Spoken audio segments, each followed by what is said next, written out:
Lawsuits, Thailand 2018. So, I want to talk, and I'll try to talk quick again, which is very hard, again, and I say the same thing here. So, today, I'm making all these videos, so I just finished a marketing video, which is public, okay, but now we're going to legal stuff. I'm going to talk about Thailand. So this video is about Thailand, okay, the legal matters in Thailand, in Bangkok, in Thailand. 2018. Again, this is me. As you can see, this was 2018 too. It was Go Foods. This is the magazine, food magazine, and here's my advertising. I was advertising already all the products that I'm selling, like this one's made in Thailand. This was made in Thailand. This is made in Thailand. This is a meeting. I was in Nebraska selling this rice produced in Thailand. There is even the flag of Thailand here. That's the flag of Thailand. Okay, so this product that we were marketing were very successful. We made about $20 million on sales or more in 2 years of Thailand. It was very successful. I will bring all these other lawsuits because so you can see that there's a lot of lawsuits here, okay? Because I'm just explaining that we're very democratic, that all these lawsuits, they are against everybody that committed crimes against us, okay? So it's not a privilege of Thailand, okay?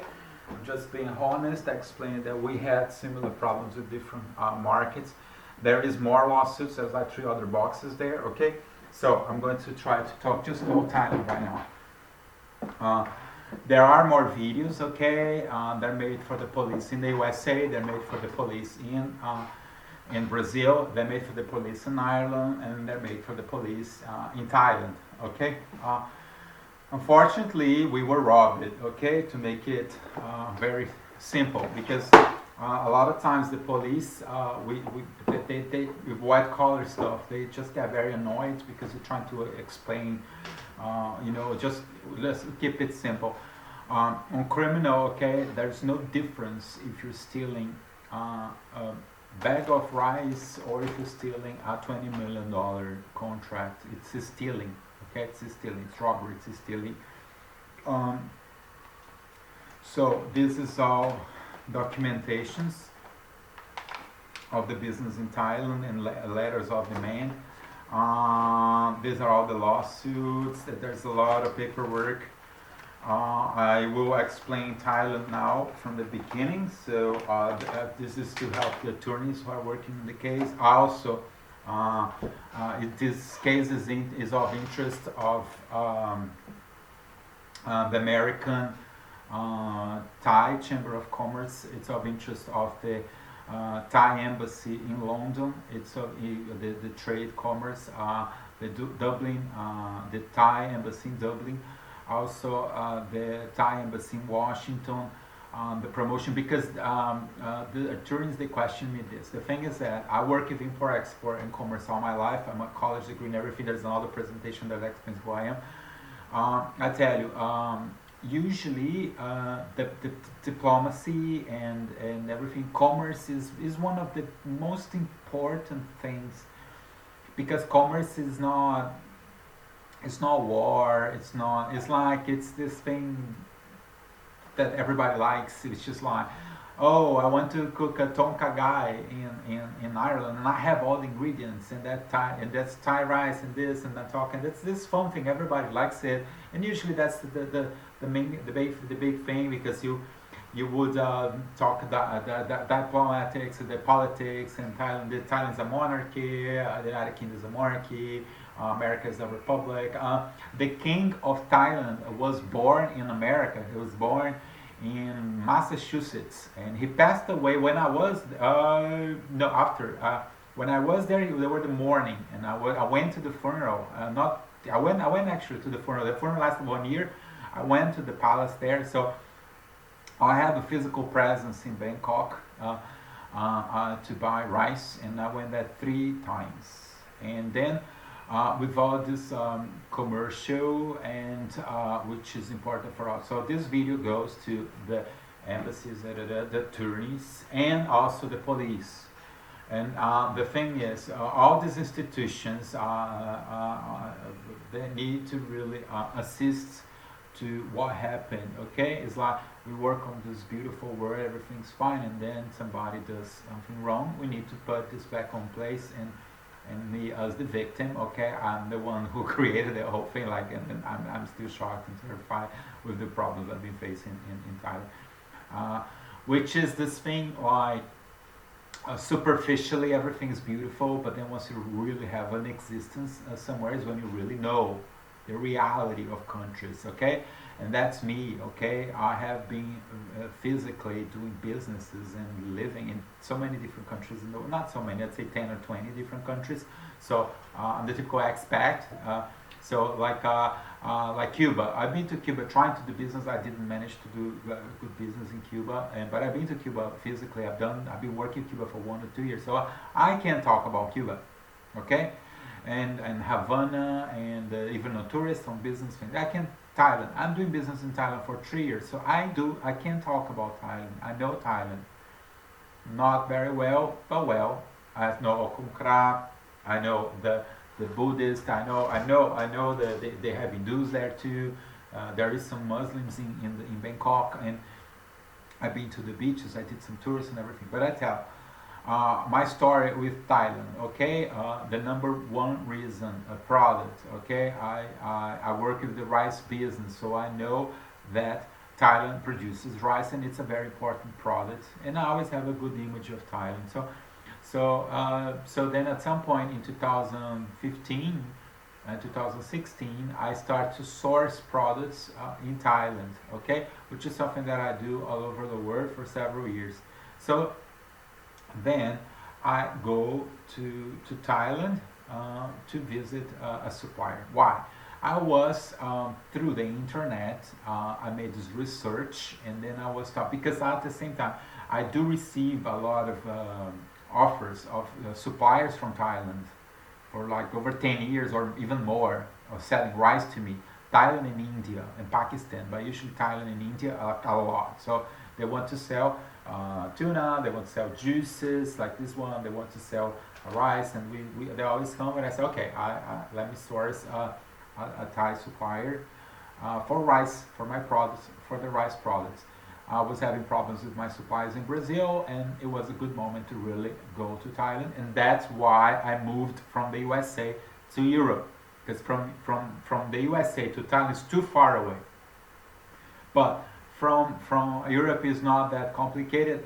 In my personal understanding, it's an 11-hour flight, so you can go back. So I organized to go there. I tell you, I was invited, not that they paid my tickets, but there was a factory that I was supposed to visit, okay? And this factory, they were producing the outside Bangkok rice in big bags, these bags, this size, and so I was talking to this guy that he was working, he speaks English, he's a rugby player, and he lived in Ohio or Michigan in the USA. He was Thai, and he was the one making all the translations with the owner of this rice mill. So I went straight from the airport in Bangkok to this rice mill. They picked me up at the airport, and we drove to this rice mill straight that day. So I go there, I know that the rice mill, everything was not that big, was medium size, and I'm there, okay, and then I then say, okay, come back tomorrow, and then I go to my hotel, which is the hotel I booked for 1 full month. Why did I book this hotel for 1 full month? Because I know my business, I know I cannot develop a new supplier this quick. So I had my clients waiting for my results, and I said, no, I'm going to develop the LEGroup products in Thailand. So I go to Bangkok, I'm there for 1 month, and I have this hotel, but I have a good hopes that I would have this solution done straight away. But what happens? I'm going to switch off this music. There's a little music here that's getting distracted. Let's switch off the music. So what I'm saying is that I'm there on this rice mill, And that was my first, again, not on a superficial point of view, on real, okay, that we are doing business, and I'm buying this rice that I wanted to be produced on this rice mill, and I think the prices were fine, the product was fine. I think there was ways to tune it up and make what I needed there. But on the translation, the owner of the rice mill, he didn't speak English. He was just Thai, and I think Chinese. I think he speaks Chinese too. And then and then I understand that there is some sort, because then we need to go into the operations, which means logistics, finance, accounting, the whole thing. And so I mentioned the word letters of credit and how I plan to pay. And at that time, this is real, okay? At that time, this guy was here. I took all this plane from, and I was like, this guy is translating everything. Does he understand all my efforts to be here? The owner of this rice mill, this Thai man, I'm still like this, explaining. He just stands up and he opens his door and say, out. He kicked me out of this office, and I was like, wow, that's rough. That was really rough. And I was like, I'm just buying, but I was like, I was there. They invite me for lunch, and at the same time, it was his right. He said no straight away, and I was like, wow, okay. But I knew it was not going to be this easy. I went because I noticed there was some noise in the translation, and it was a new country. It was the first time I was there. So then I was in Bangkok for 1 full month. In this full month, I had another companies, and I'm here in Bangkok. I booked an office in the city center, just next to the American embassy. There's a skyscrapers there in Bangkok. And then I was there living on that section. It's a modern section of Bangkok. And then I was there for 1 year doing my work, sourcing a new supplier and also other products. I was checking juices, which is also made in Thailand. It's a juice, and then tuna and rice, and developing my products there. I am very impressed with the country. It was better than what I expected, not because of what I just did not know much about Thailand and Southeast Asia. And then I was very impressed. I enjoyed a lot being there for 4 weeks. I didn't go to the beach. I was just focusing on work, okay? And then I visit other rice mills, and I have other businessmen and business women that I met there. I had several meetings organizing this thing.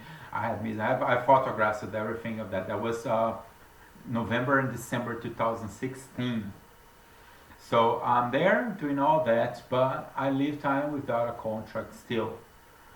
I mean, no, I live kind of with a contract. Yes, no, I did left a contract. I agree with a company. It was called PPS, and that we were going to ship rice from them. I met the owner of this rice mill and everything. So we're going to start developing the product there. And actually, I made a wire transfer to them to produce the packaging. Was this packaging? That's what I developed this brand. I already had Best Rice, but I developed it as a bag to be printed. But I had the brand already developed. I developed this in Florida. Best Rice, I did it in Florida in 2013 or 14. But this was the first time I was doing as a bag, a big bag, a 25 kg bag. So we're there and doing all the documentation. It was a lot of documentation. The contract was made through the banks because I had a letter of credit on my name in America, so in New York City. So I had to transfer this letter of credit to this supplier in Thailand. So what I did, I endorsed, it's an assignment. So I assigned the payment from this letter of credit to the supplier. So we had all this contract. It's a contract that was not authorized at the American Embassy in Bangkok, was not authorized by the banker where I have an account in Florida, and that also this document goes by express mail here and there, and the whole thing was all approved. The contract was back to Thailand, and in the hands of PPS was this company that was going to ship. And I'm waiting, and then at some point, at the time of shipping, there's a banker in Bangkok. That's what my supplier at that time said, that he rejects the agreement with the BC Bank. It's a banker-to-bank conversation. We're like trying. That's part of our other problems that we question. Like, what are the bankers doing? We do not understand much. But anyways, On this process, it's like it's forced that there is a change and they can't process it. But that was like 2 months, 3 months of work of negotiations. Okay, on this process, I'm talking to different suppliers that I met. I talked to Valai Limpapsukai. Valai Limpapsukai, that's the girl that owns TMP rice mill, Cheeva rice. And we come to an agreement, and then I tried to do the assignment of proceeds, and again, I was overpowered, and they were very strict, and that cost a lot of money because we were about to ship about 10-20 million dollars. That was in 2016 of rice, but then we were negotiating this contract for like 2-3 months. It's always this assignment, not assignment. So okay, at some point we have to transfer the letter of credit to TMP rice mill as the beneficiary. It was not me anymore. Now it was this company in Thailand, and then we have the contract where they're going to pay all my costs separate. So they're going to receive the entire payment, and they're going to pay me my income. And then on this process, we do a few shipments, and it goes there, and it goes there. And on this process that I'm there, I go back to Thailand once we do the first shipments, and it's going fine. I'm receiving the shipments, and I'm receiving my payments, and I'm managing, and then I'm going back to Thailand. Then I go to Thailand, again, a trade show, the food trade show is called ThaiFex. Then I go there in June 2018. No, June 2017, I go back. Then I'm there for 1 month again. And then when I did some tourism, I went to the south, to Phi Phi Island. It's all beautiful, it's very beautiful. And I was in Bangkok again, working for several weeks. I went to see one of the shipments. I got more samples, so I was expanding the business in Thailand. So I don't have it here, but I was already with the jasmine rice, which is this rice that I started selling in 2017. It's the perfume rice. I started selling the tuna. I was selling the tuna. That's when I met Mass Choices in Yuchana, and I went to visit their company in Bangkok. We're expanding the business in Thailand. Coconut water, we have coconut milk, coconut water, the juices, and so we're expanding and growing the presence in Thailand and being very successful. It was very rough at the beginning, and then but still we managed to go around it, and with the contracts we managed, okay, so you guys receive the payment and you pay us instead of us receiving the letter of credit. Some people do not understand, but there is a big banking crisis in Europe and a big banking crisis in America, and that's why a lot of European and American businessmen, we need to ask for credit in Thailand, because there's no credit in Europe, there's no credit in America. So then what we do, we try to make agreements with companies overseas sometimes, because a lot of times they ask, well, why you don't open the letter of credit yourself? Look, I spoke to the Exim Bank, I spoke to Citibank, I spoke to the European Union Commission, I went to Barclays the other day. Nobody really understands what's happening in the banking industry in Europe and the banking industry in America, but Barclays, they just send you to an online appointment thing that you don't even know what they mean. But anyways, the Exim Bank, there's crazy stories, problems with this. My perception is that there is a banking crisis in Europe and the United States for over 20 years, and nobody really knows much what's happening. Okay, I believe that they make wrong investments, and now everybody's paying for that. And I think the wrong investment, number one, they did was social media and all the IT companies in California. Is not a good business. It's something fashionable, whatever. And now they wasted all these billions of dollars there. They're trying to make it work as much as possible, but it's called in business, we say it's bad business. It's a business that started boycotting a lot of laws from the media, labor laws, copyrights and stuff, and now they're trying to play it around to make it work, but still was a wrong decision.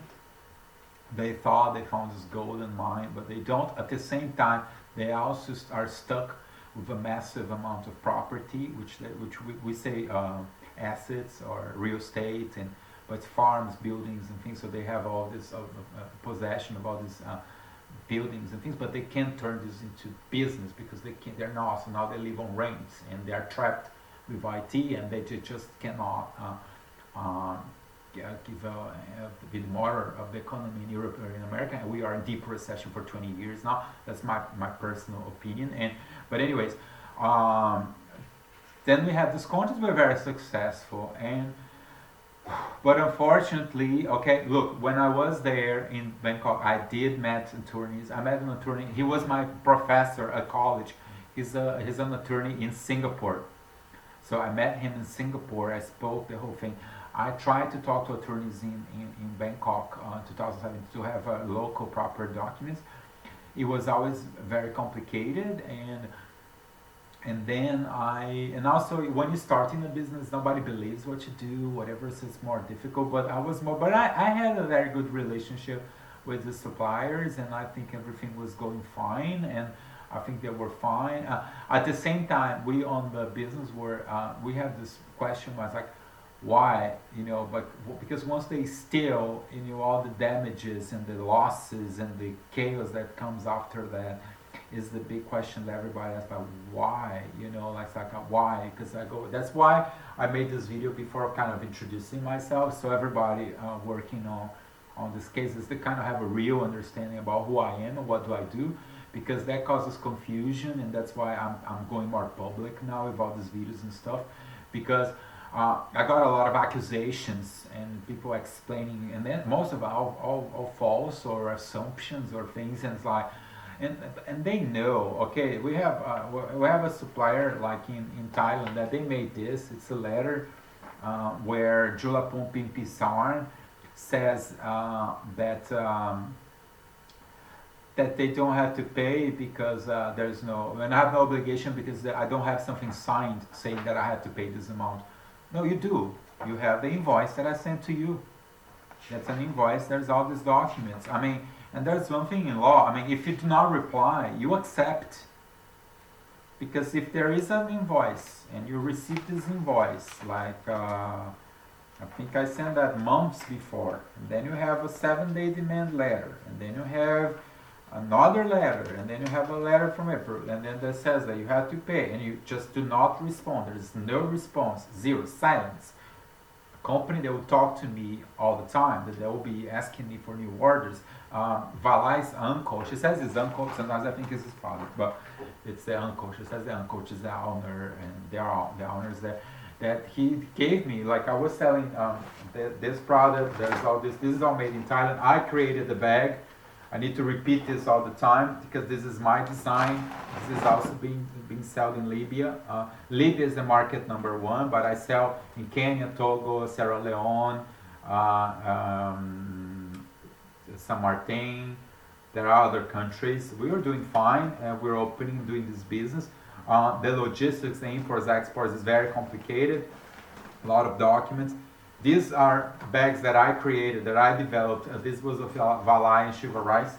So I did all this develop. Like I was, the jasmine, I saw the workers there. I have videos and photographs. I have a lot of contents. Most of them are on my websites. But this is called, I created even the Thailandese brain. Because it was American. Because American is the parboiled rice. This is the parboil. The blue is the jasmine, which is the blue. The parboil is the orange. This is in Arabic. This one is in French. No, this is, riz, jasmin de haute qualité. You see, le riz parfait. So this is my brand, very successful, very popular. Like I made them with all this standard, okay, like on the sides. This was a lot of intellectual property, a lot of work. My brands that go with my name. LEGroup, it was all trademarked, successful sales, and then that question like, why they did this, and then I don't know, but that's the thing, that's why I asked, like, why we have attorneys, why there's police, why there's pollution in the planet, like it's question mark, why everybody goes to church, everybody goes to the temples, everybody goes to the mosques, to pray and ask for peace and ask for love and ask for, it is what it is, but this is, I developed this from scratch. I'm saying because I noticed that on the defense attorneys, they just try to downsize me all the time, and I tell you that this also goes on the damages and losses, okay? All the criminal activities that were conducted against me last year, I still have traumas. Like I had traumas. Like if I go to a library, I'm better now, but I'll say like a year ago, I would just cry. I would avoid a library. I would avoid a bookstore because I would be afraid of studying and having knowledge. Because I was like, why did I create all of this? Why I have even this advertising, okay, in Thailand, all that, like, and why I have friends from Argentina, from the UK, from Spain, that they went on tourism in Thailand, and they were inspired by all the photographs I've been advertising on Facebook and everything about my presence in Thailand, and then like and inviting friends to go to Thailand and saying all these beautiful things about Thailand, and then I am robbed, and it was so violent. One of the days that I was attacked was this girl. Her name is Pintas. Pintas. She works for Valai, Limpsai Kakul, and she Limpsai Sakul, I think, and she was on a shipment to Togo. As I'm clearly have explained that I am working on the factory side. That I am on one side. I have my clients, but I work on I am a manufacturer myself. I function as a manufacturer. I still have all the photographs of these factories and these products on my website. The main photograph of it is Valai. It is Cheeva rice. It's this photograph that's on my website. And because I talk about the factory, I talk because I partner with that factory. I don't sell rice from other companies. So I was selling from that particular factory. And if you ask me, it's in 3 years of Thailand, is there any factory? No, it was only Cheeva rice, only TMP rice mill, and I produced over 20 million, $30 million on sales to them. And then this day in particular was a shipment to Togo, to Lomé. They knew I was being attacked by drug dealers in Ireland, in Dublin. That happened in TALLAGH. Was John Rafter, which is a man that I invited to go. He was helping me on sales. And then I, on a training purpose and trying to keep more enthusiasm for him because he was so iffy, I noticed that he was not really understanding clearly the production. And I thought that a travel to Thailand to see the suppliers, to go to trade show would be enough for him to fully understand what we do. Unfortunately, or maybe fortunately, okay, on this trip is when I had the experience to really see some behaviors on him that I was iffy, very iffy for the first time. The number one thing that was a red flag. That's why these travels they are important. Sometimes you really know a lot. That's maybe was my intention, but things were going. I was like, let's just go. The opportunity was good to go. There was a trade show. There was meetings. I still assuming that Thailand was being serious on business. Okay, so. That was the third trip to Thailand. Okay, I went for 3 weeks, and then with this guy, I'm the one who paid for everything. I just want to make this clear. Okay, LEGroup covered the cost, the freight, the travels, the whole thing, the whole paperwork. I've applied for ESTA, which is the business, the visa to the USA for John Rafter and everything. The cell phone that John Rafter was using is LEGroup, so he was helping. We are putting the things together to work. It was still recent, only 6 months or so. We're okay doing this, and then we go to Thailand. Okay, so he goes there to see the factories, the trade show, and meet Valai, and probably to make more agreements. And so when we are there, first Yuchana from Last Choices, she was already very strange because now Ramon, she was the girl that was doing sales to us. She was not there anymore. She was shady, and then we asked, okay, let's discuss Libya, what you we doing in Libya or something. And then is when we got shocked, is that she did say that to me and to John Rafter in this meeting. It was at the ThaiFX trade show. Yuchana, the owner of Mass Choices, says that she does business in Libya forever and that she's very familiar with Libya. And I'm like, what? You know, because Narimon never said that, and we doing business and we have all these emails and contracts and everything. We're assuming this is serious, just like TMP and Cheeva rights, and why are you doing this? And then is when I also observed John Rafter. He has this overreaction. He gets really nervous, and then he he yells at the trade show and then he leaves. It was still not gross. He didn't say anything, but he was very nervous, and then he leaves. And I was like, no, well, and I'm like, wow. And then okay, so that was when China started to cause us problems, and that was the number one time that was like, but that was really bad. And but then we go to Cheeva rice and TMP rice mill. From that time, that's also why I went to Thailand to double check how things were working there, because Valai was different too. So then she came with the start. Oh, I'm not doing export anymore. Now it's only Pintas, the person you talk. I'm done. I'm left to the country. I'm not involved on sales anymore.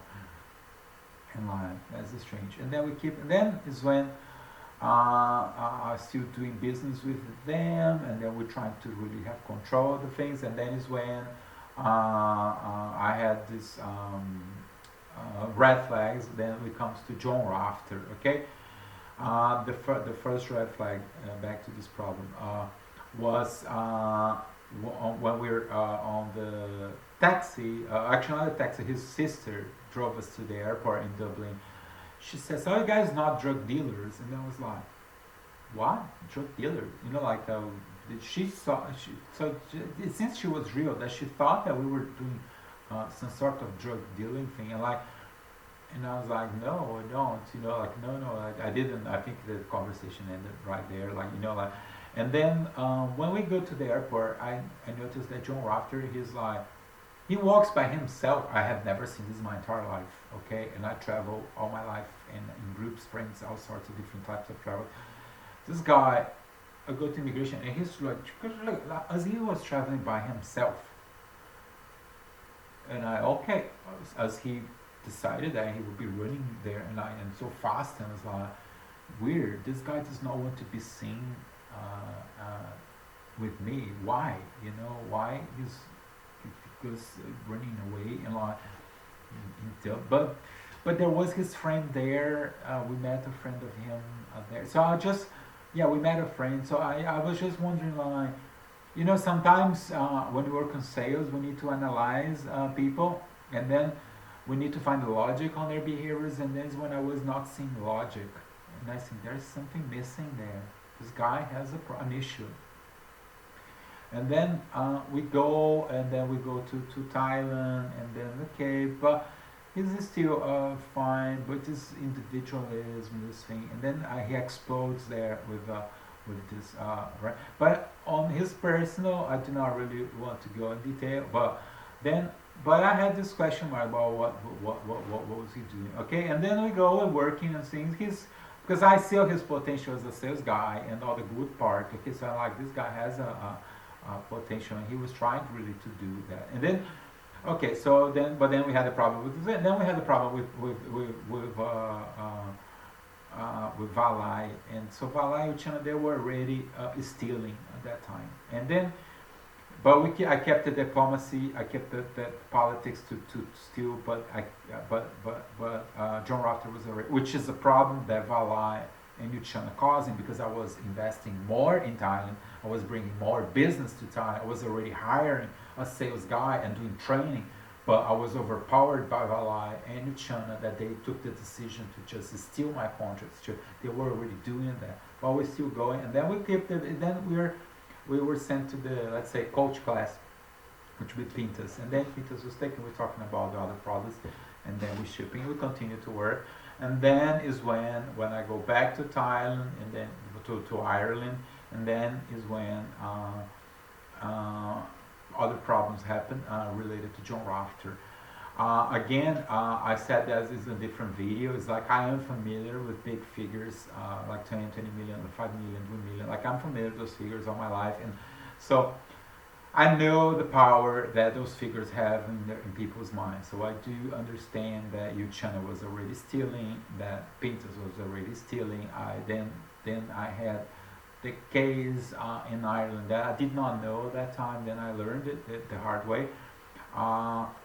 The culture in TALLAGH, they're not really understanding what we were doing. They thought that everything was a fraud, that I was a drug dealer, that I was everything that's a lie, that I was stealing, I'm a scammer, an imposter, that I'm a refugee from somebody. Okay, But then once we went to Thailand, they're like, oh, so Augustin is not an imposter or a gangster or whatever. So you guys not doing bad stuff. Augustin is a serious man, and Augustin does have results, and the whole thing is true. He is essential because on that level, Thailand is a serious country. Like, you don't drug dealers and things like, it's an international travel, so and we were physically there, so that was something that I was not expecting. It was a side effect of this travel. I didn't even know that could happen, but that happened, and I did not know. Because I met everybody in Thailand superficially, like I did not really know them, like all John's friends and his family, so I did not know. But then when I'm back, I'm terrified because it's like, I'm like, wow, they thought we were dealers, and now everybody wants to be involved. So his brother was in the office, and it's like, oh, I've seen this before. Unfortunately, it's once you're really involved on bigger businesses, other people, they will show up and they want to be involved. And I'm like, and usually it's that when things go down the hill. Because usually is that when, it's because it's just a work like any other job.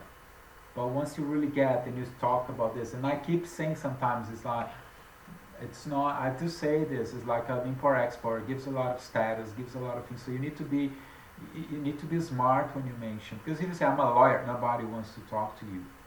I'm an accountant, nobody wants to talk to you. Not because it's bad, it's because the general perspective is like, it's legal, it's boring, something, okay? But if you say import-export, it's the opposite. Everybody wants to talk about it because they see in the movies, they see whatever, it's international travels, it's this, it's that. So they see all the good part of it, which is the travels. But it's not. It's a lot of logistics, finance, legal stuff. It is a lot of problems. So it's not.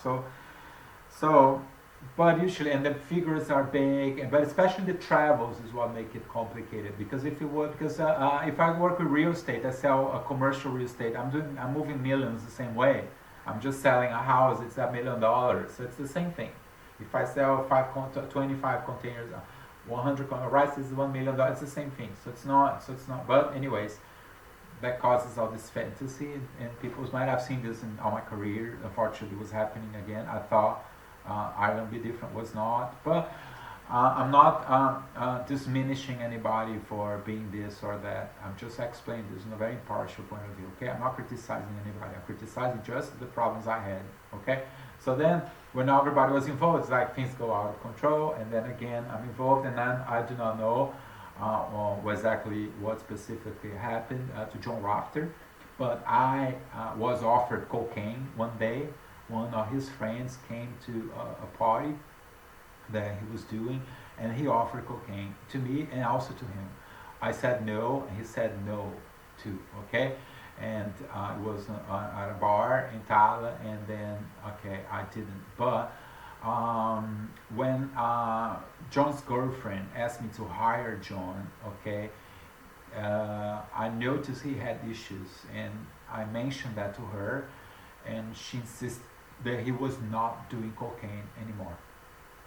That he was clean, and he was. I noticed that working that he was, but he had some behaviors of somebody who did drugs, which usually means gaps. Gaps and aggressivity. These are two elements that usually who does cocaine has. So I noticed that on him. It would be gaps. It's when somebody just forgets something that is like, oh, and this rice, where is this rice from again? Like, and I just mentioned myself. It's like I say, this was made in Thailand. And then now I say to you, oh, this was made in Brazil. No, where was this made? In Thailand. And I like myself, I just said Thailand.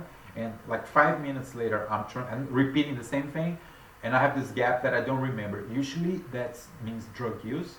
And so I noticed those gaps or something. But anyways, the whole thing was good. So, okay, so was all working, okay, so I'm not going into details about that. And actually my lawsuits are not against him.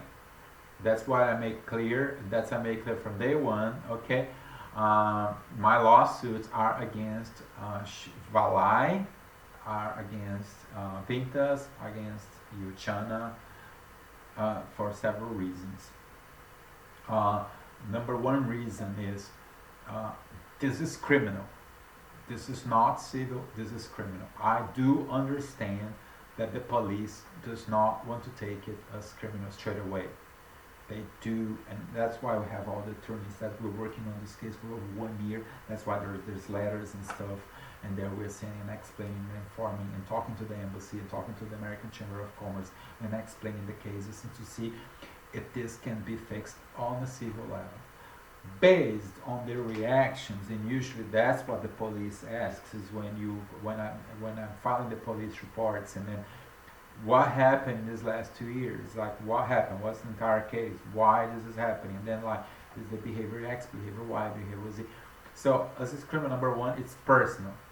It's not commercial, it's like a person. There's a person. That's Valai is the one who overpowered everybody and imposed. She had the control of this bank account, and she chose to send Augustin's payments to random accounts everywhere instead of sending to him. That's one thing. Another thing is that why she didn't accept the contract straight away. If somebody comes to your factory and you've been served with like $10-20 million on sales, and he's explaining his method of work and he's explaining his contract, why do you play the whole thing and you overpower the situation and you impose that you need to do it this other way, and then 1 year later you just steal all the contracts? So that is a crime too, because I was forced to accept her terms, but she didn't. But I'm the client, and I'm the one coming with all this prosperity, all this success, all this business, selling Thailand, bringing business to Thailand. But I was overpowered again, like the guy who just kicked me out of the company, and then they do this. So then it confirms, okay, and also after all the reaction that I keep sending all the letters, they never reply. The only reply they say is this, which take a long time. Was just after the attorney is involved in Bangkok, and then they reply, the attorney, they basically say that they don't have because there's nothing signed that they say to pay. At the same time, on a criminal perspective, this confirms the theft. It confirms that they had already this on their hands. So it's probably a scam that they did several times in their life, which is the game I was victim of. But anyways, this is the case with those two companies. And since then, we're obviously trying to be more aggressive. The whole thing is that the thing is that the amounts embezzled, they are really big. They embezzled over $20 million in contracts. There is my income, okay, and I estimate so. What I did when they were attacking my company is that I made a print screen going back, okay, to the attacks I had in 2018 when I was back from Thailand. Is because then John Rafter, he goes, I assuming that I didn't see that, but his behaviors in the office were very, very bad. He was very aggressive. He was in a different mood. I said, this guy is doing cocaine again. And that was with FIFA. During the FIFA games, World Soccer Cup, he was going to watch all of the soccer. He watched all of them, and it was this. It's like, we just come from Thailand, we have a lot of business, we have a lot of clients, and the priority is just to leave all the time, leave the office and go. And there was nothing I could do to control that. And at the same time, sales is also like that. Usually sales guy, he's a poor salesman. I'm a half and half. I'm more of an export manager. So I'm more of an office person, but he was so usually a sales guy. They're always on the street. They are come and go. So it's okay. And then, but still, his behavior was very strange. And then I spoke to his family, and then his girlfriend was trying to protect him at all costs. And then he started to really be aggressive against me. So he would be asking for documents, he would be asking for things, and then he starts talking, and I see he talking to the phone. Then he creates a new email, and like, oh, this man's going crazy. I have to split. But I know this is going to be violent because he has already been violent. Okay, he was yelling at me. He was very violent against me, and I was afraid that this could go because I was behaving as the best I could behave. But I was afraid that this would go into a higher level because I do understand the pressure of the monies. I do understand the pressure of the status in his family and everybody, and this all the pressure this man is. I understand this guy is under influence of cocaine. again, I'm not saying that, I'm assuming by the whole behavior. And he's been very violent to me. He's been insulting me. He would be attacking me. One day he wanted the invoices, that he wanted to do the invoices, and then there was no choice. He was for 2 days yelling and insisting in text that he needed the invoices, the files, and I need to give the files to him, and then for him to leave me alone.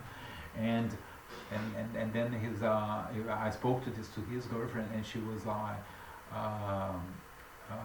that's like, I feel I was robbed, and she said, yeah, I know. Like, she agrees that I was robbed that day. It's not with a gun, but that's, I said, I don't want to.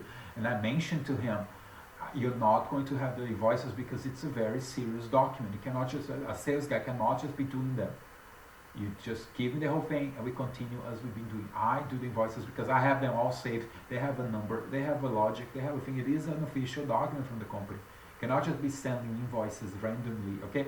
But anyways, there was no choice. And then after that is when I lie. This guy's like, I have to split.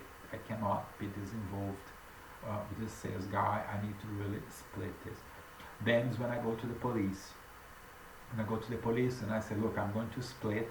I'm going to leave this office. I'm going to move my office back to my office because I was near John's house because of a transportation problem in Ireland, okay? Because my office was in the north side and he lived like almost in the south side, so it's a far way, so that's why. So I'm going to split, going back to my office. I'm going to, and I asked the help of the assistance of the police. The police said, just get that, for me not to worry too much, but to get the phone number, okay? So I will start to do this.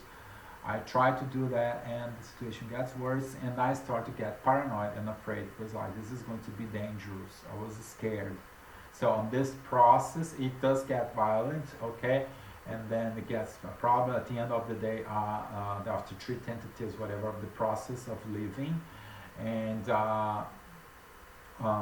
it wasn't a case of negotiation, that there was no negotiation anymore, because every mail I would send to him, he would just ignore and come with a big, usually somebody who's on drugs, they come with this huge atmospheric story that you like, from the principles of life that you like, that you can't be very realistic, and then they create a lot of lies and things, and they have this, and always there's this cash payment. One of them was something that he wanted $4,000 on Monday. I need $4,000 on Monday. And I'm like, what's the $4,000 on Monday?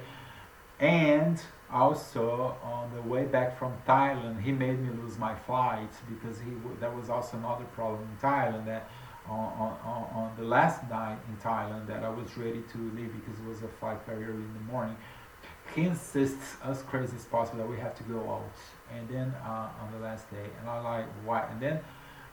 And I don't want to, but then he insists that we have to go out, and then I'm like, okay. So once we go out, then the first thing he says that he needed $100, and then I'm like, I remember I cried that when he did that, because so this guy was insisting so much, because in Dublin he just goes by himself. At the airport he was just all by himself. He was going all by himself.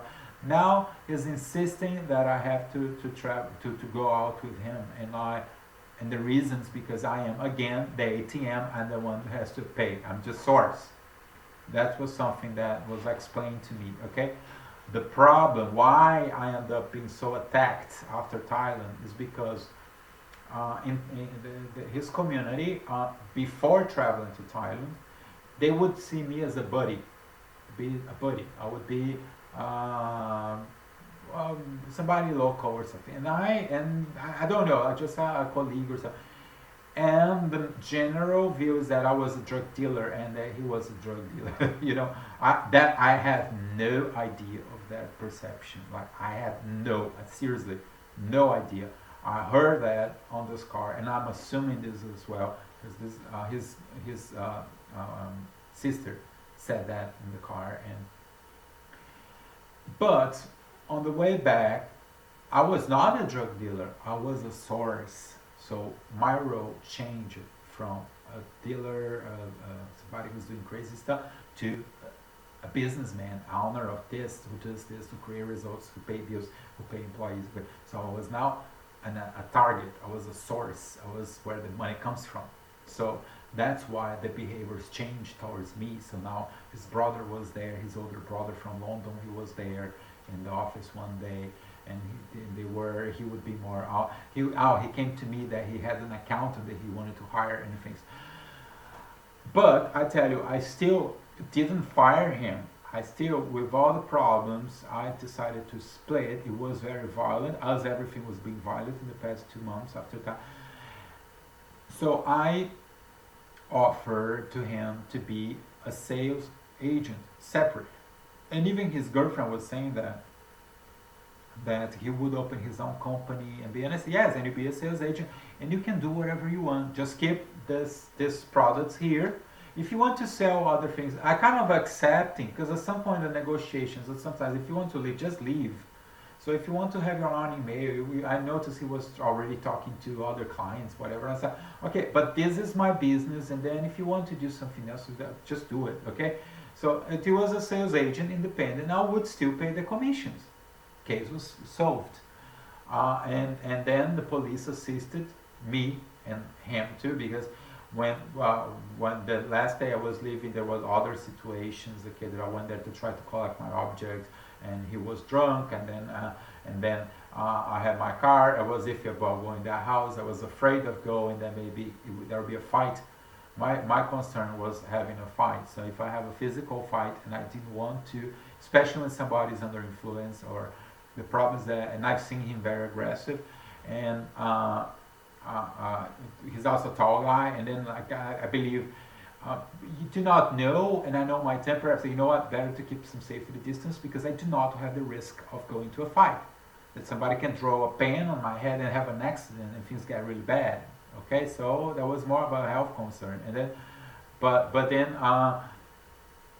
then, okay, so then one day, they even, when I'm leaving, they blocked my car on the street. It was going really crazy, and I noticed that half of it was fantasy, it was not real, and then the reasons that was making things even more scary and worse, okay, because when you have unrealistic aspirations that they're assuming, whatever, you know, and then there was one day, and then finally at the last day there was a police there to really help me. I was staying in a hotel near this house, and then I go there to get these objects, but there was an agreement. I already I have offered that to be a sales agent, you know, but at that time is when that was the biggest problem, and that's my lawsuits against these suppliers.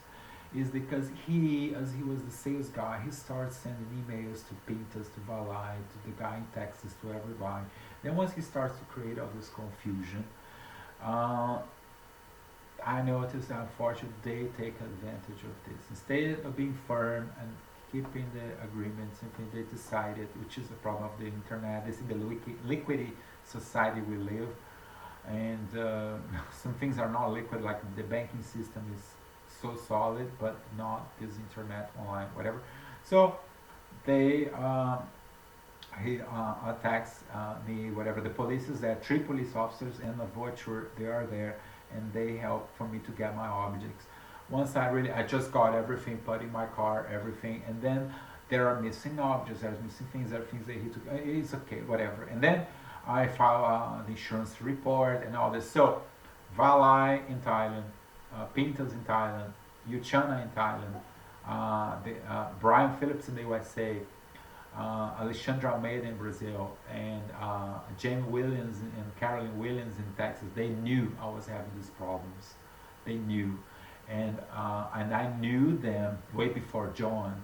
So John comes after. Okay, John comes in December 2018.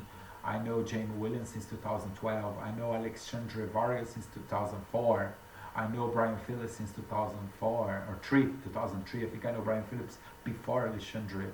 And I know Valai Uchana since 2016, 17. So it was already 2-3 years working with them. So often they knew me, and then they knew I was having this problem, and then is when that was the evil part, because I still see John Roth as somebody's sake.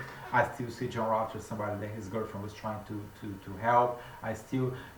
John Rafter's mom, when I met her the first time, she said that God sent me to TALLAGH. She did say that. She said that. I was like, wow. God sent you here. I'm not sure from Ireland or Tabasco. She said, God sent you here. Because I like this guy, me, that I was representing God in that situation. And then, and so I see, and then I'm like, yeah, okay, but that was still very manageable. I could perfectly have managed because the number one thing was already done, which is my safety. And the police in Ireland, they said they need to understand I'm not a source. One of the things I finally managed to be understood as not a source once I had the document from the American Embassy in Dublin when I explained all the attacks and everything. There was a legal document that was sent to them, and then is when I got some respect. Because from June to September, I was receiving all this mess over the internet and slandering defamation and all sorts. John Rafter said to the police that I was escaping the country with $50,000 cash, and the police, they were like, I don't know, they were like, wow, so I was living, who are you? You know, so there's $50,000 in your pocket, you're taking an airplane, going somewhere. So when I was talking to the clients, the suppliers, they would be like, Pinta, she was laughing because she was like, because we spoke and she said, yes, John Rafter called here and he said so many crazy stuff, and then we like, and then Texas, and then, but then he was talking to the clients, and then he was talking to my clients in the Middle East. I had clients that was on Fayed. I don't talk to him for like a year now. He's just quiet. You know, I keep sending him. They are aware of all this. The clients, they know all of this, okay? Because this is a combined stealing. It's the clients and also my suppliers. They just stole. They robbed me, and they had the alibi, that's why it's just looting. It's looting, okay? It's looting. That's why the big panorama of the crimes that were conducted against me are looting. My company was looting, so white collar version of looting. There was this problem with this guy, associate, and then the suppliers, okay, these four people, they took advantage, they just robbed it, and that's why I got shocked, and that's why I tried to wrap it up the contract with them. So on a civil level, that's why I offered to them my invoices, and I said, okay, let's just do a print screen of everything you guys do now, and you just pay me that, and we fully terminate this contract on a civil level, because I understand if you guys not answering me, if my clients are not answering me. I had many cases of a supplier and a client from Texas to Libya that the client, I would talk to him, and then he would say, call me at 4, and then I'll call, he doesn't answer my phone, and I was like, is this guy so interested on his shipment, why he's not answering my phone, who's talking to him, okay? And then was confirmed, okay, in the meeting in Plano, Texas, that was in October, when Jamie Williams was talking to my clients, they were still talking to John possibly, and like, oh, so this is, I'm fully all here, okay, and then that's why, okay, but I'm not, it's not that they asked me to leave or anything, they just robbed the whole thing.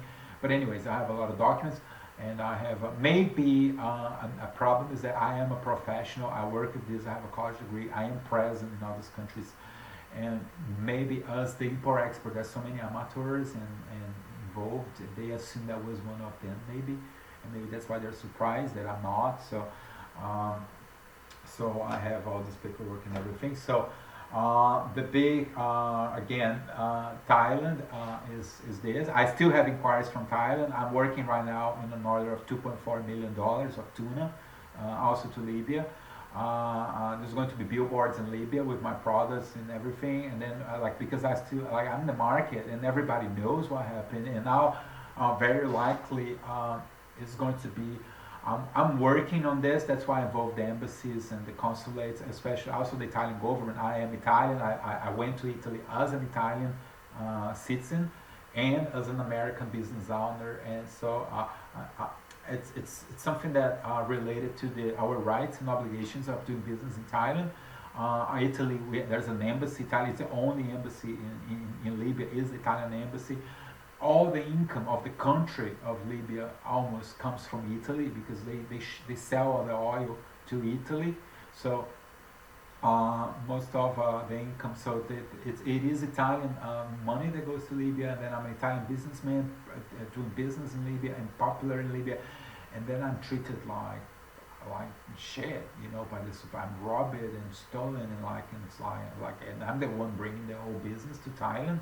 I'm the one, like, when I started doing business in Thailand, uh, my clients in Libya, like they were not doing business there. Like I was like, I really like brought all these countries together.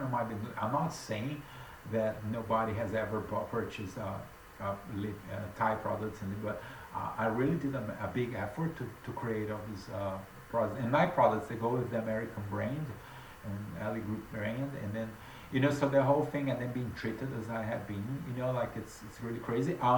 Libya, they all know, okay. The list of companies is already okay. What I'm saying is that in one year, we're talking 1 full year or more, because this is June, we're in December, okay. This is like 14 months.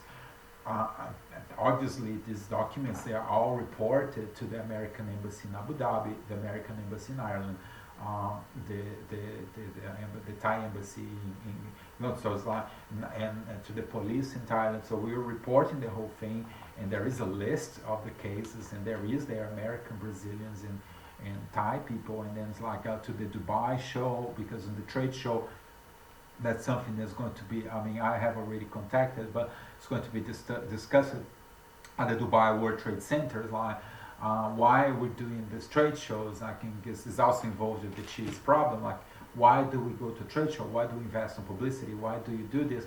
If at the end of the day we're victims of all these scams and all these frauds and doing by owners of rice mills, okay? Pintas, okay? She works for Valai, and I was doing my work during the attacks. I had the situation of a container of rice that was going to Togo, and the client was in Libya. So that was my business. I had my client have problems, I had to pay, and this. And at some point, I mentioned to her that I was selling, because then it was like a no situation, that Pintas, she should give me the documents first, and then we'll get the payments after. But then she was very severe, that she wouldn't give me the documents if I don't pay first or something. So I find another customer that he would pay for that product, then I would pay for that, and then, but that's my business. That's what I do as an international distributor that produces products with my own brands in different countries. Not that many, only 4: Argentina, Brazil, Thailand, America, Portugal, and so we're doing this, and then Pentas, she just hang up, and she calls they were all silent. I mean, there was some sort of alibi that she was waiting, that once I said that, she just hung up, and then my client was gone, the business was gone, and I'm like, wow, she just robbed me like a ninja. That was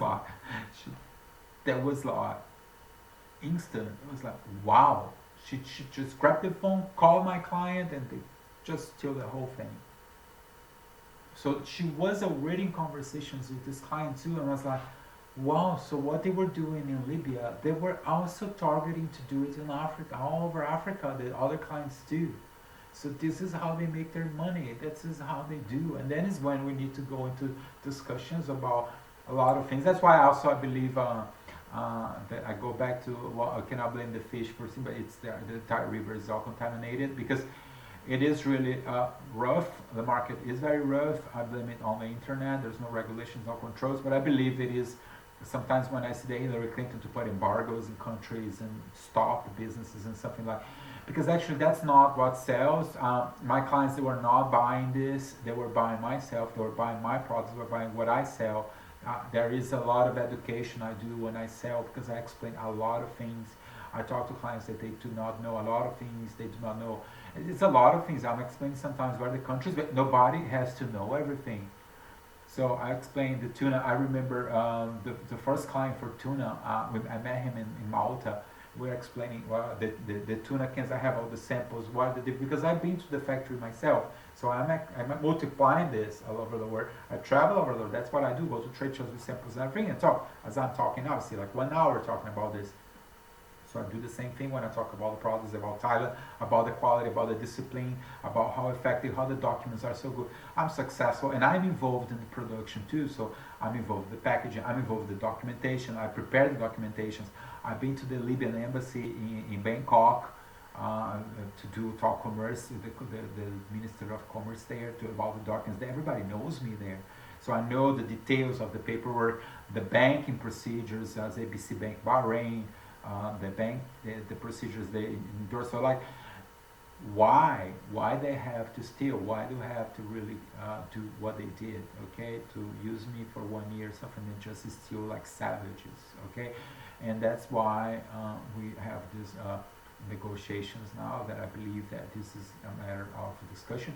I'll bring this letter, okay, that I received from the Trade Commission in Washington. That's because all of this is also reported to Washington. Because at some point, it's like, why do you have an embassy that size in Bangkok if you don't have any protection?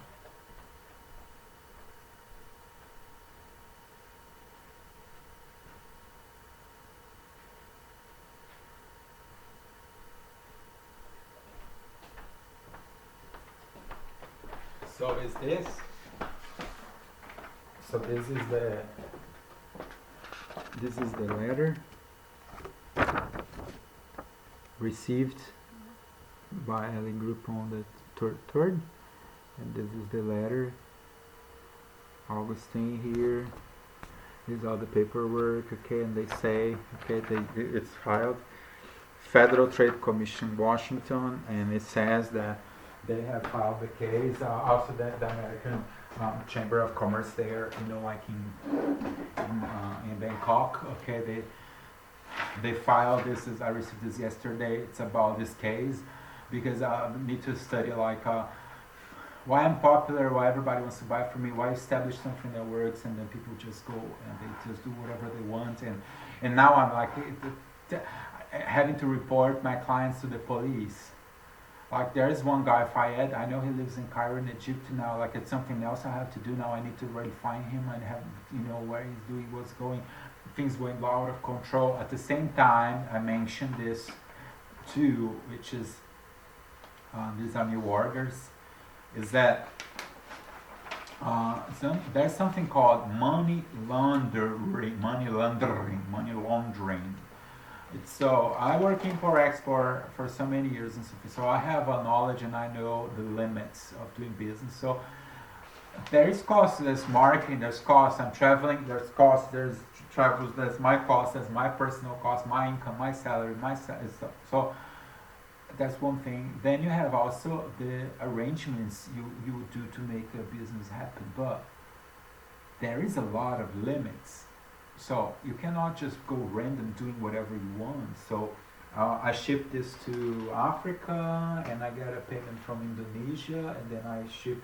So there is a strict control, which is like where the money comes from, the paperwork, it has to go from here, there, and what you do. And the fact that the amounts, we're talking $30 million on businesses.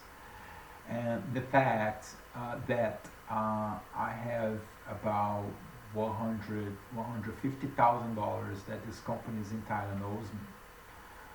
I own 2 companies. I worked for 12 years on this particular business. Okay, I pay rent at the employee. I have people that I have to pay. I have designers that I have to pay.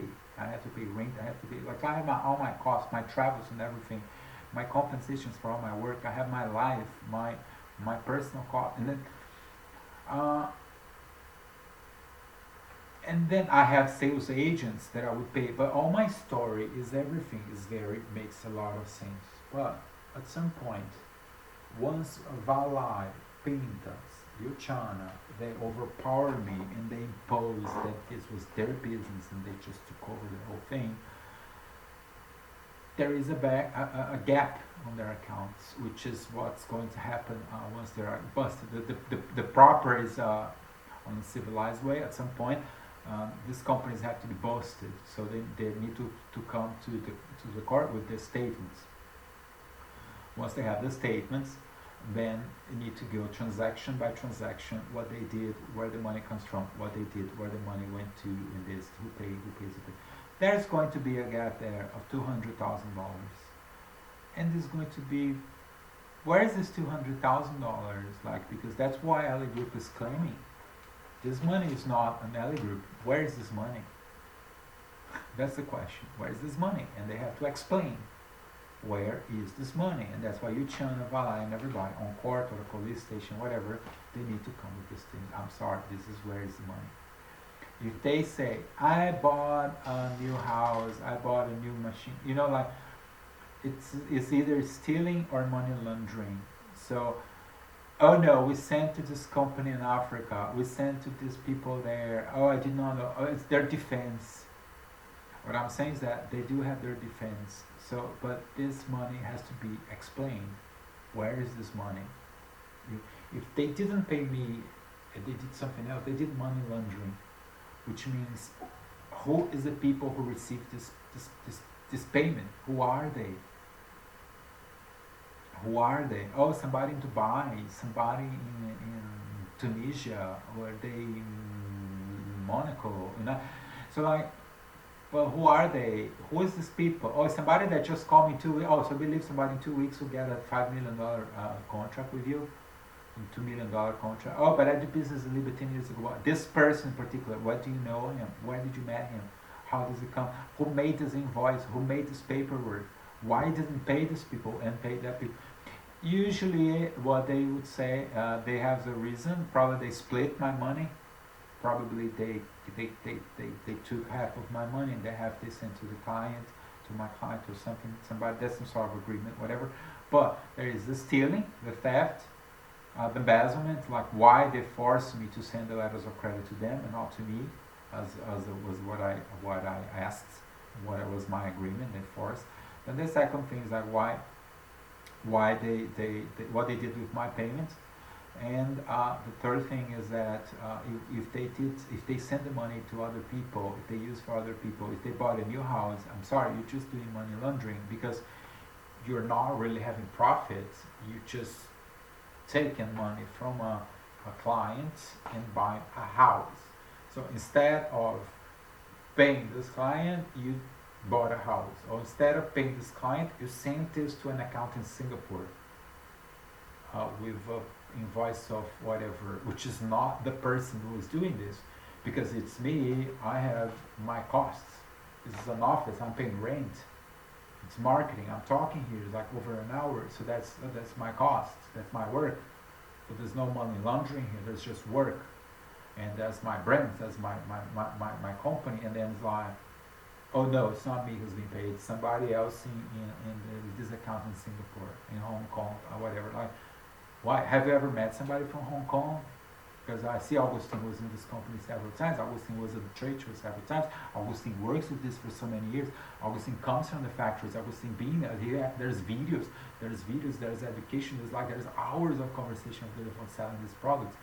And like, and now you don't have anything, you just have these lawsuits. Okay, so this is the case, and then that's the big thing now in Thailand, and then I'm doing this as testimonial. Like I need to do it through video because I can't be traveling everywhere. We're closing the year. These cases are still open. The number one thing is that they only respond. Yuchan, she never respond for anything. Yuchan, she did respond.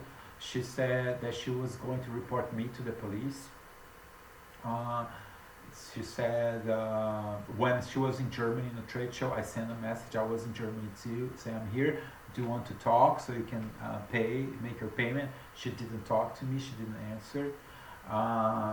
We made a contact over the phone with this guy here, the lawyer Julapum Pisar, and while waiting, so we're making updates on Thailand. It's just this video that I'm explaining, and we are going to do more documentation, more paperwork in order for this to be discussed on court.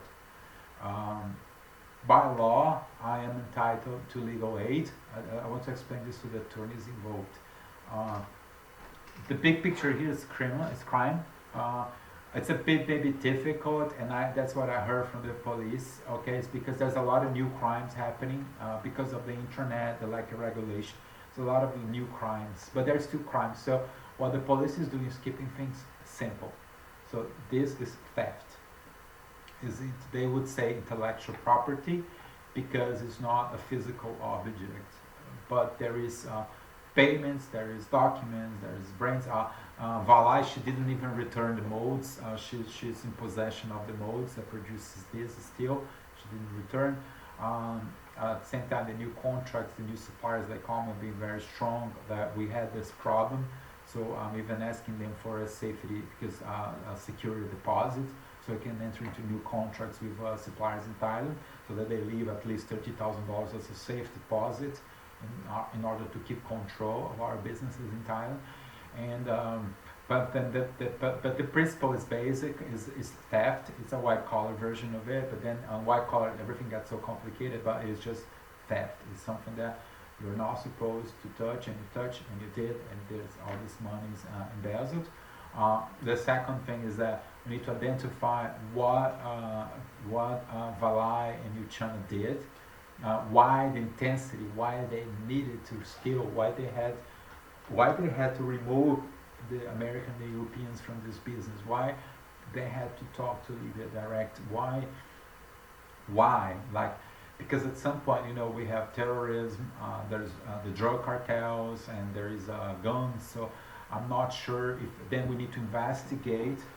It may be Valai or Uchana, they may be not harm, but maybe somebody working with them.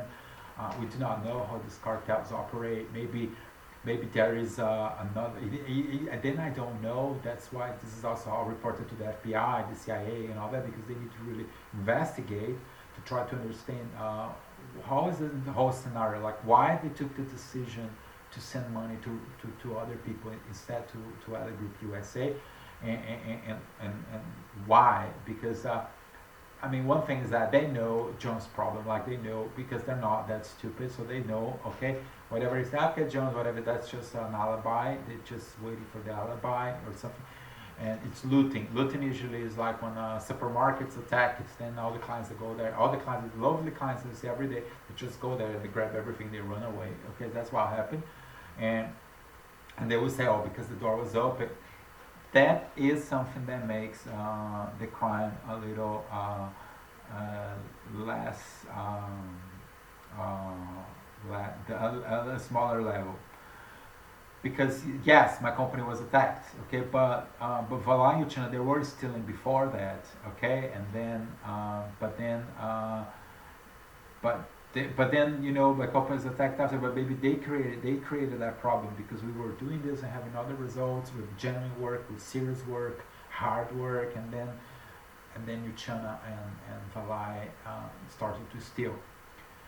But then still the looting. Okay, so then you have the looting afterwards. So I believe maybe the case in Thailand can be a bit worse, because they started stealing before. Okay, so and then there's like the reasons, like why they never wanted to agree with the contracts we offered, why they removed also PPS. This was Progress Trade, was this company that was in the beginning. Like why, you know, and then, you know, this the things that there are the question marks, like maybe somebody working with Uchana maybe belongs to a cartel, or belongs to maybe some sort of terrorist organization, that there are Muslims in Bangkok, and maybe they smell these transactions and they try to use this to do money laundering and send money maybe to other countries, and then that's why the company has to be busted. They need to check all it, and that's also I'm the guy. Usually people ask me, oh, I got robbed, because I'm very serious and very formal, like, and I don't do those things. So I keep control and I keep limits. For example, when I have an agent who wants money, who wants a payment, I agree on normal compensations. So I will have like somebody that will receive a payment, but there is a story behind it. There's something like you see that it makes sense. Clients that just don't call me. I have this problem like with taxes. Like they put $3 on the invoice, and I'm the one who created. I tell you again, to Thailand, I'll explain this because I explained to tax. on this process, okay, one of the reasons I was very successful is because I created the future prices concept on these transactions. It was a future price. So why? Because the letter of credit in Libya, they take so long to be approved and processed, the whole thing, 6-9 months. And then, but we need to agree on a price. So I was putting a target price that would be the future price. What would be the future in 6 months from now? But then all these people, they start to just going crazy and putting any money they want. So there is something that will be like $700, they'll put like $900, and they'll be talking about what money would be go, because they want to cheat and they wanted to have money in Dubai. They want to have money in Singapore. So then it's when Yuchan and Vala, they overpower me and they impose the way, because at the same time, I'm the one saying no to the clients. There's also this pressure, but they went to Vala. Yeah, no problem, just put money here, we do whatever you want. And then is when Vala needs to be investigated to really understand maybe she's cooperating with some sort of terrorist organization, because terrorism, they can happen anywhere. So and Libya has a lot of problems. Libya has exploded an American embassy there. So maybe Vala is associated with some sort of terrorist organization. Who knows? Because we need to really understand why the intensity. Because one of the questions that it's not only the money, why the intensity? Why they had to do this? Like that's the big question mark. Like why they were serviced with this? Is there cultural aspects? If there is other interests behind just the money, or it's just the money. But the main principle is theft, end up robbed by Thai business owners, and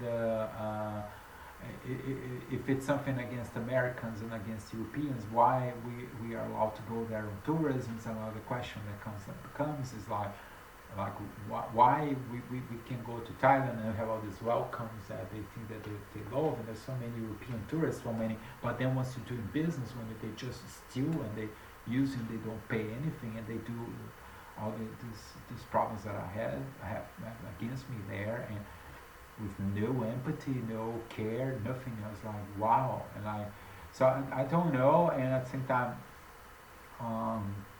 I don't know, it's a good place to do business. I saw the results is just this thing, that's all these question marks that they're going to be disputed in court, because after 1 full year, 1.5 years, and we do not get any response, understood, and now it's like maybe on court is when we're going to have the responses, and by law, like the correct is that I have all these attorneys involved, and one of the questions that the police does is like the history, what happened these 2 years, and that's why also this video is recorded and sent to the police, because then you see the whole thing, and then it's the safety, is the government of Thailand really needs to embrace this case and file the proper lawsuits against the perpetrators, right, against the individuals who committed these actions. And then at this point is when I've been in different processes like this before, and then at this point I'm going to designate an attorney to work on my behalf. It should be state or something. So the state's going to pay them, because I can indicate who, but then they will be worked, because this is a criminal case, and that's a responsibility of the Thai government to really embrace this case and make it work, so that we come to, because the security is safe, there's no way to be private, and also the attorneys, they can't process this, and that's the number one. Why is after you need to wait for 1 year to really go to this level? Because 1 year ago I wouldn't be positive about this, okay? But now I was dealing with criminals, with gangsters, whatever name we can give to the Valai. She gotta say her because she's the individual who is conducting this, but it's the group. Then she needs probably come with her uncle. I do not know who was behind her organization, everybody who was the actual person committing all these crimes. But the thing is, now after 1 year of negotiations, of 1 year of 7 days, I send a contract, I send a letter, I send this, I send a demand, I send this from Abu Dhabi. I mean, that was the last one, formal document that was sent to Thailand, and I sent this registered letter by, and then I have there, it was delivered the attorneys of this group, and they have this package there that says this company is being reported in Abu Dhabi, and there is all this because the company, all the problems that the group had, and then it's there's the amounts, and then they're always, and then there's no response, there's just silence. And then when it comes to that level, it's like, no, if they do not answer, if they do not communicate, and they're just gaining time, is already reactions of criminals. And usually criminals, they only answer when they have to. And I just hope the security in Thailand moves fast, so that at least they don't leave the country, because there's also the possibility. I know that Valai, she's frequenting in Singapore, that's why she went to school, so they can move to a different country, and so this has to be moved fast. And I believe at this stage they're not going to cooperate anymore. They didn't actually. They just sent this ridiculous letter here where they basically say they're not going to pay anything because it was not signed that they had to pay.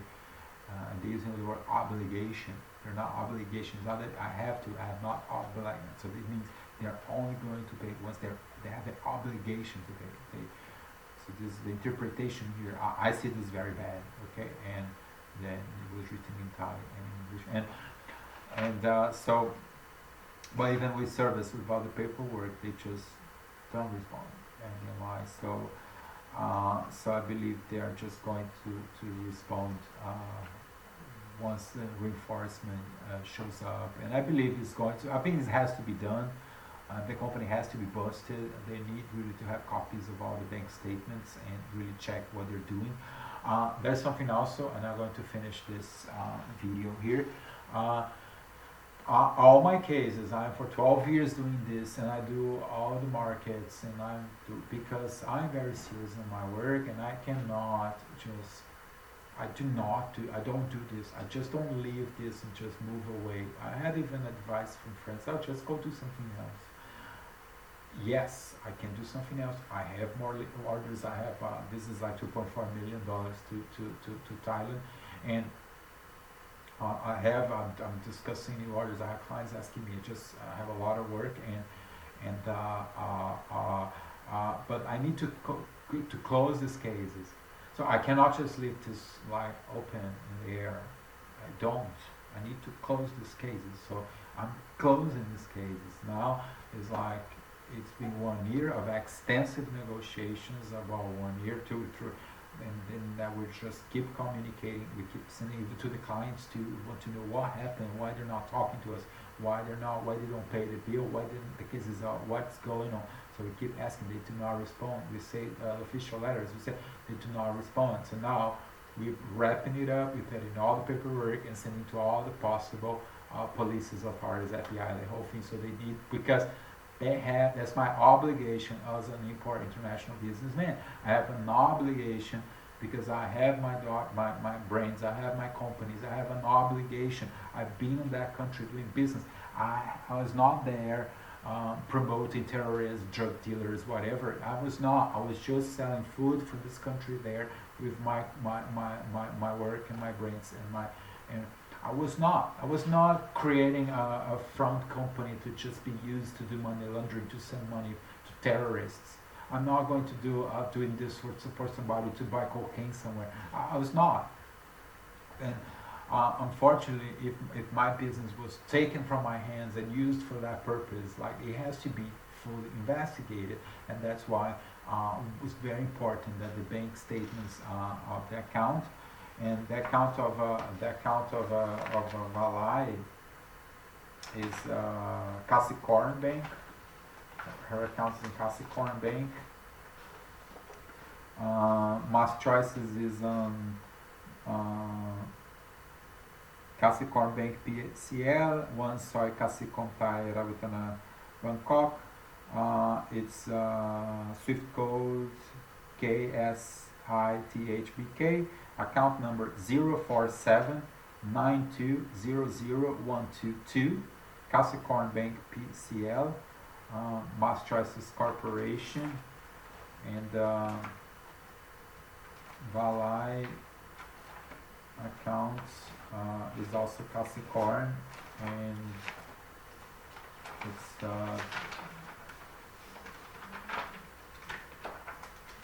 another account.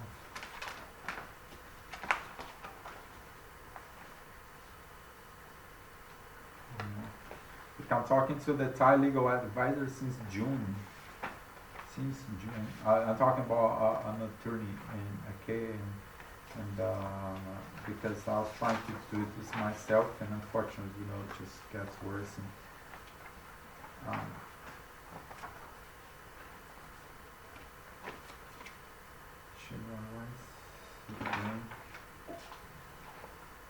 this is progress trade. PVP Evercom Development. That was the first company that was purchased in December 26th. I was buying PVP Evercom Development. Yes, right. Something that happened in Thailand is that one of the companies I went to, they had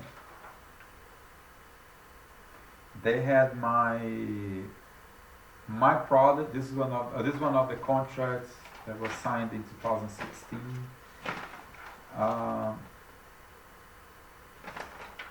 It was there was my product. This product was in Thailand before me. I was there. This trading company in Bangkok. They had this on the top shelf, like that, on the top shelf, the first top shelf. I'm like, I need to do that. That's my product. That's something that I was like. That's why I'm also questioning. That's also this is going to be discussed in Dubai. It's like I go to Dubai. I spend like $40,000. I go 3 times there. I spend like $60,000 in Dubai doing all the trade shows, and then I go with my product there, and at the end I give out my products, and then I go to Thailand. There's a competitor he has my brand there. He has his stuff. So it's like, as I heard from us that usually Thai business owners, they would use this and tell to the market that they produce this, that's their product, that they are the manufacturers, but on the back it says my company. But anyways, okay, like this guy was also very difficult, but I still do not criticize. So this account, Capricorn Bank Public Company Limited. Cheeva Rice Company Limited, account number 001 132 55 001 132 5459 001 132 5459. This is the Cheeva Rice account, and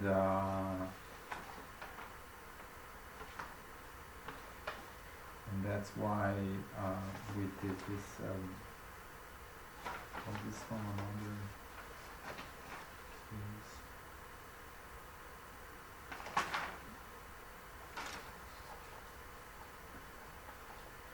and then so that's the case, and we hope this gets solved.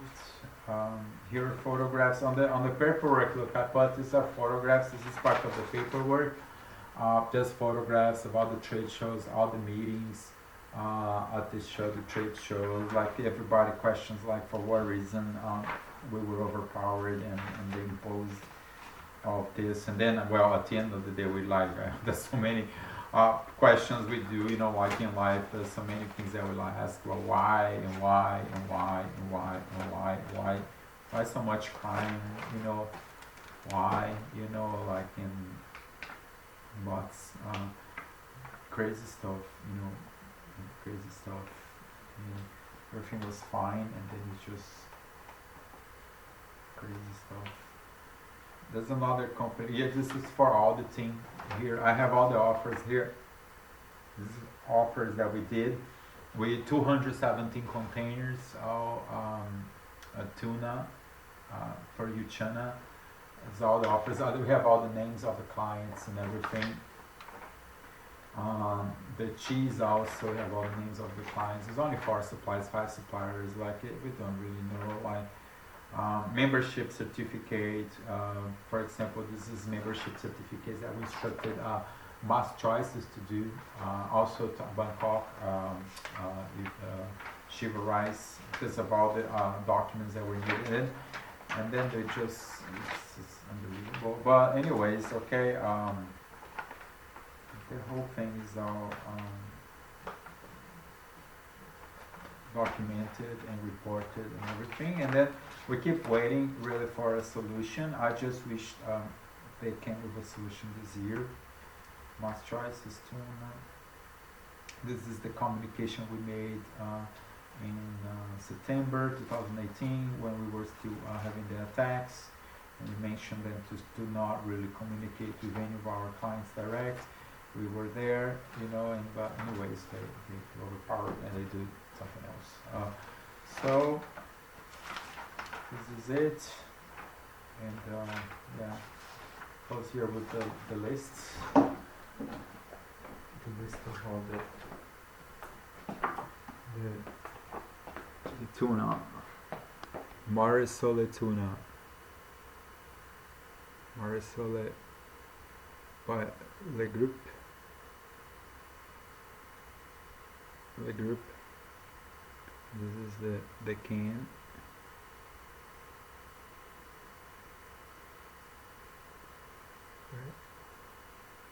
The can, Marisole, tuna olive oil. This is a list of offers and containers, no offers. This was all with the agreement with mass choices. There's emails there that we sent to her, that we sent to her with the whole thing, and then whatever, you know. But anyways, hope we get this solved soon, because my problem is also time. It's taking way too long, and I sometimes I come with some unrealistic requests, and the number one unrealistic is that the one I'm going to really, it's a problem with the white collar problem in the word. My collar is now white, is blue today, and the thing is, the white collar, now that's why white collar is so messed up in the word nowadays. It's because you go to the police and you say you've been robbed, and you kind of discriminate it because it's white collar. They basically say, oh, go talk to a lawyer. I mean, but that's this criminal is being robbed, so the police needs to be involved straight away. So usually the police needs to be, oh, you robbed, is white collar. Okay, go to this division that takes care of white collar crimes. And then, because you're reporting a crime, okay, and then it's like, you know, why the police does not get involved straight away, okay, why they, you know, and then maybe it's the process, and then, but why you rob it? It's been 1 year that I've been robbed, and I'm still here. And then number one thing, when they dump you to the civil, and then you're like, when you're on the civil, you're like, the attorneys, they want to get paid, because usually it's like, they understand I'm asking for a divorce. To understand, it's like that's a civil matter, or I'm asking to change an agreement. So the attorneys, they want. There was a case in Florida, like the attorney made this contract stuff. You know, the guy was stealing. He was already stealing, and they steal because it's easy to steal. There's another question with the Florida, the American Council there. The Trade Commission for American Federal Trade Commission of the USA. I think I was talking, or Copyright Commission is another institution in Washington. I was talking yesterday, because I said, you guys have two choices. Either you guys block WhatsApp, Viber, and Facebook, and Google, or you guys block all the colleges and the universities in the USA. You have two choices. You have two choices. You can delete and block WhatsApp, Viber, Skype, Facebook, and Google, or you can delete and block Harvard, Oxford, Cambridge, and DCUI, UCD, UL, you know, Florida. You have two choices: delete and block this, or delete and block that, because it's like both, they just don't work together. This is all intellectual property. I studied for years and something like that, and you're like, and then you're just like, I'm just like robbed, like there's no tomorrow through these devices. Everything's over the internet, okay? That's why That's why everybody asks, but how come this all happened? I'm like, it was the internet, it was fiber, WhatsApp. Like you go, you spend thousands of dollars, you fix, you go, you develop, you create, you do all the investment. It's all face to face. I know everybody. Like I can talk about neighborhoods in Bangkok and things like. And then somebody just grabs the fiber, they forward, they're hoping they show up last minute, and they just, oh, that guy really, he's crazy, whatever. And then there's active and passive corruption, so I do not know who was active or passive on these cases, but they would come and they would say, oh, that guy, don't pay him because he is crazy, whatever. And then he's not an American citizen, did you know that? Do not pay him, okay? Yeah, and then they that maybe would be the active corruption, and then there's the passive that says, well, there's an alibi now. This guy's telling me he's not American.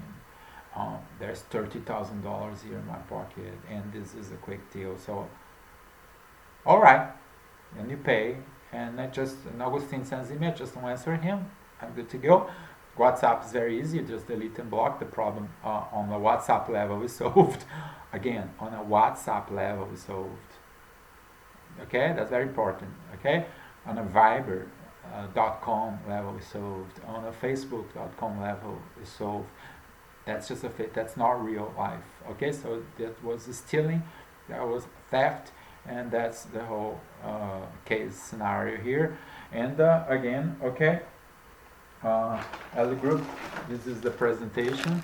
Okay, that's a 2-hour movie again. Like, this is all the presentation. This is the products, the main products. Okay, there are the American Cowboy, the American Meal, the French fries, and this is the packaging, the tuna. This is in the Caribbean. This is in Bangkok. This picture is in the Caribbean. I have pictures and movies in Africa too, in Kenya.